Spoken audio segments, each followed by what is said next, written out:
It's one of the most unique coaching staffs in all of college basketball. Most assistant coaches are former players, but at Duke, all are former Blue Devils. You, Wojo, Jeff Capel, obviously all played here, and Coach K's really made it a tradition to bring back former players as assistants.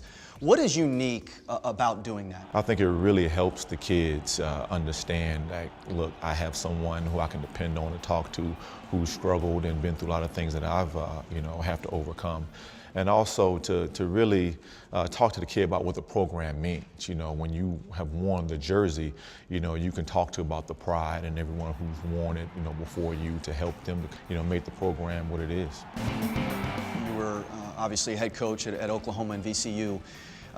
Your path a little bit different than Wojo and Nate, who started out as assistants. What is that adjustment like, going from head coach, now you're back to being assistant here? Yeah, it's very humbling. To be honest with you, first of all, you're used to being the guy in charge, being the guy that runs everything, to now all of a sudden you have to sit. I know my first year back here, we took that trip to China. The first game we're playing over there in China, I had to just stop myself. I'm jumping up, getting ready to yell at the officials. Calling timeouts. Calling timeout or calling a play.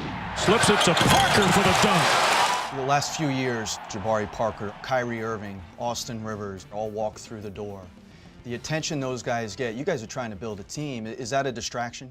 It can be, for sure, especially, if you're around guys who, want it to just be about them. And how about the intensity from Jabari Parker on that little player huddle? Jabari's a different kid. Jabari's a guy that hates the attention. At times, I think it's hurt him. I think it's made him kind of shy away, and maybe, as crazy as this may sound, but maybe to try to be average for a little bit so he doesn't get that attention.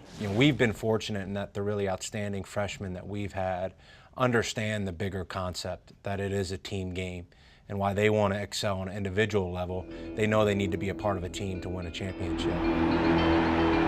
Of all the time you spent with Coach K, what is the one thing you will take away from him as you go on and potentially at some point are a head coach?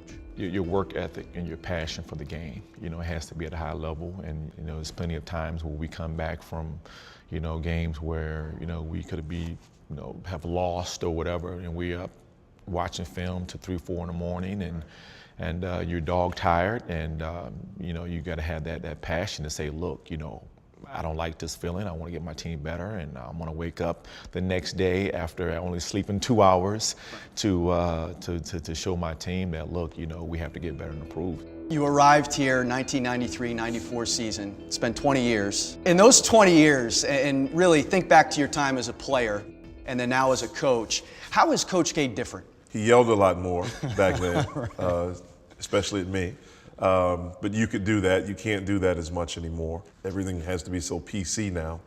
But I think he's so much better. Yeah. I think his experiences, specifically with USA basketball, has really helped him. I think he's a much better coach. I think he's continued to grow. Suleiman got it. What would Steve Wojciechowski say is the formula, 1, 2, 3 things that you need to have? You cannot win a national championship if your team doesn't have these things. I think the players ultimately on the great teams set the tone on a day-to-day basis, the example, how hard you have to work, staying together. Everything has to be about winning. Everyone has to be consumed with winning. You have to be incredibly tough and together. I mean, you cannot win in March if you don't have those two things. Does this team, Duke team, have those? Yeah, I think we do. I think if you watched us early in the season, I don't think we had that. I don't think we were a very tough team, to be honest with you, and it pains me to say it, but we weren't. And our 2 best players were our 2 least experienced players, with Jabari and Rodney, as far as experience here at Duke. And so it took it took a while for guys to learn that. You have to make a commitment, commitment to, do your best every day, and whatever you're doing, tell yourself, look, I got to do more.